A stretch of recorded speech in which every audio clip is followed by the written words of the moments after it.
We've been talking about marriage, and today we are rounding it up. I've taken much time praying, and I think it's nice that we prayed.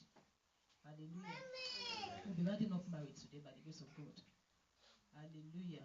We've talked about the foundation of marriage, what God expects, how our homes can be a bed of roses. They said marriage is not a bed of roses, but I said marriage is actually a bed of roses. That is the way the Lord wants it.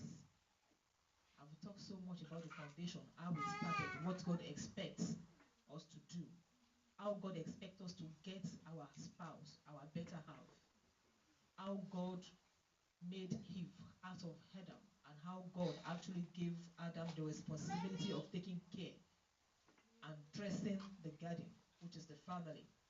And today there are just some basic things that we need to know after finding that particular helpmate, that person that God has prepared for you.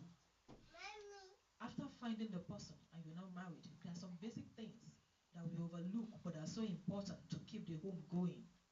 If at the end of the day you don't want that home to break and lead to divorce, there are some basic things. After making sure that you actually get the right person, not the wrong person, and then you're married to the person, how do you keep the home? What are those things that you need to do? 1 Peter chapter 3.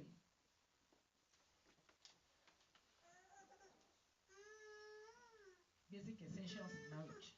What do we do to keep our homes? 1 Peter chapter 3.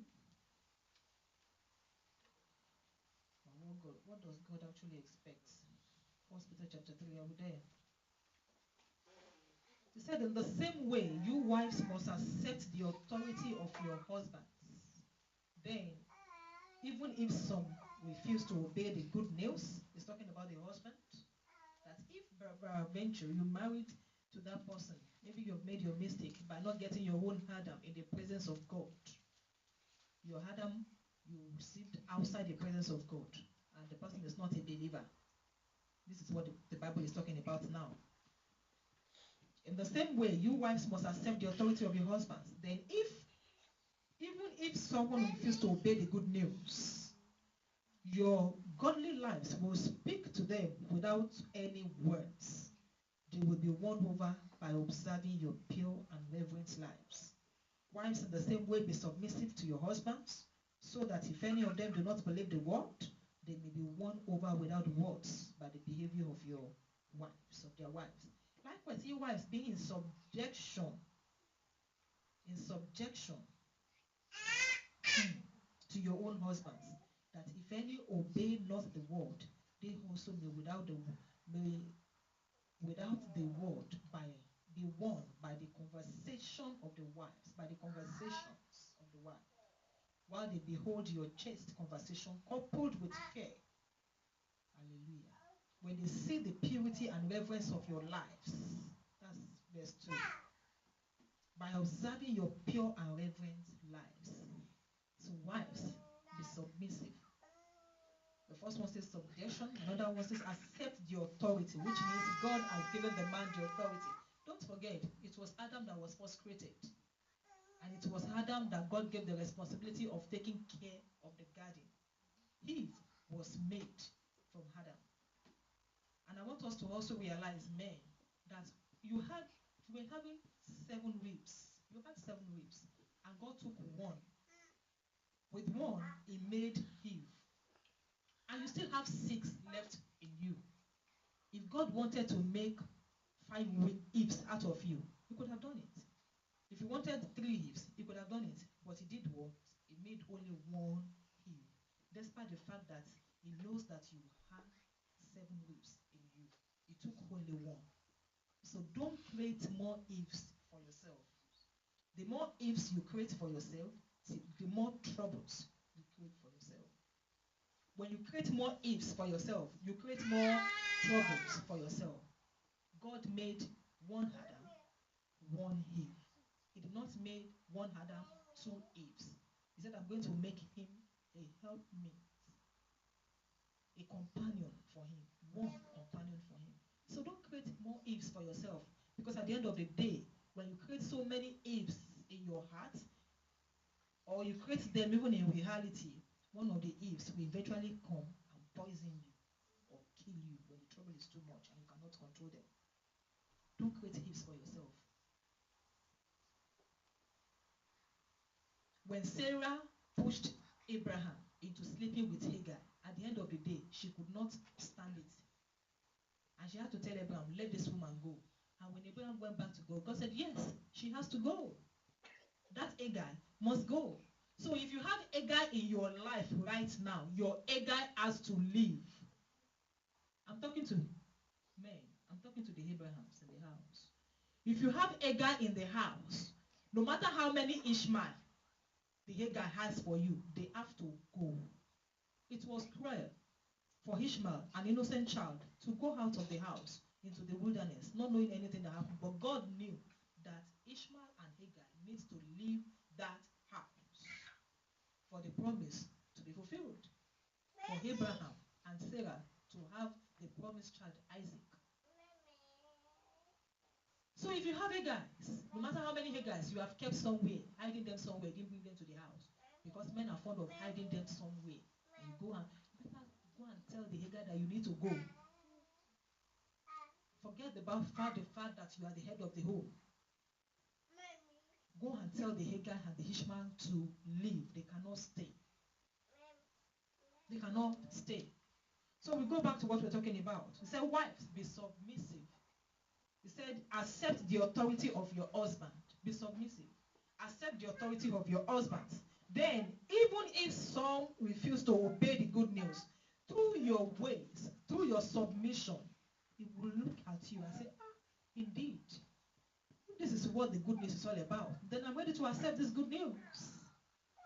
If this is Christianity in the life of this woman, submission, that she will submit to me, she will listen to whatever I'm saying, then I'm ready to listen to the good news.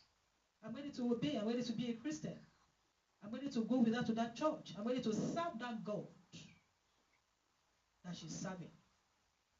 And if you read it further, we're told that even Sarah called Abraham by Lord, sees her husband as the Lord. For you to see your husband as the Lord is to see him as God. And you respect him so much. You respect his opinion. And then the Bible talks about husband, love your wife.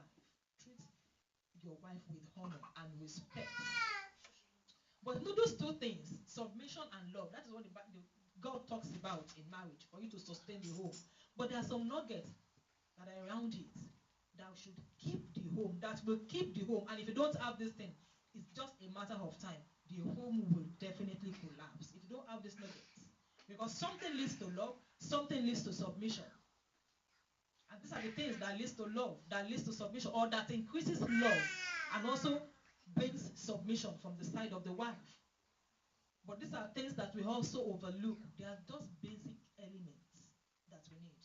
One of these things is clarity of purpose. Communication, I will call it communication. Communication is so essential in home. So communication is so essential, is so important that you talk to your husband, that you talk to your wife.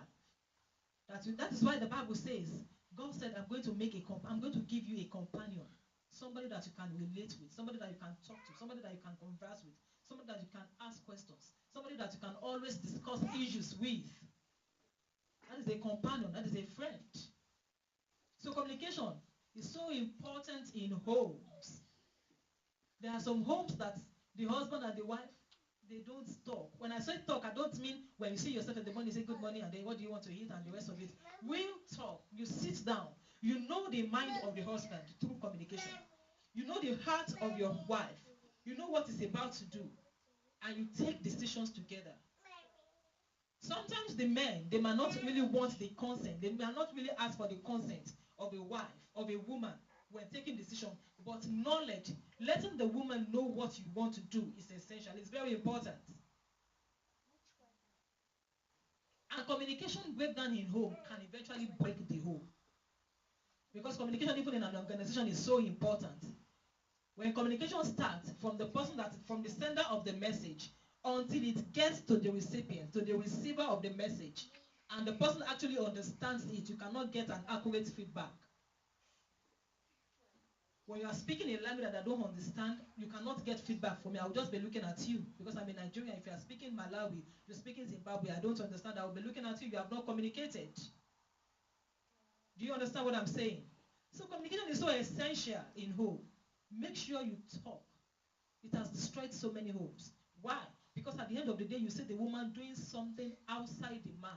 And the only thing that you say is, I assume that you will know. I assume. I believe that you should know. All this while we have lived together, you should know. You should know. No, don't assume. Speak. Talk.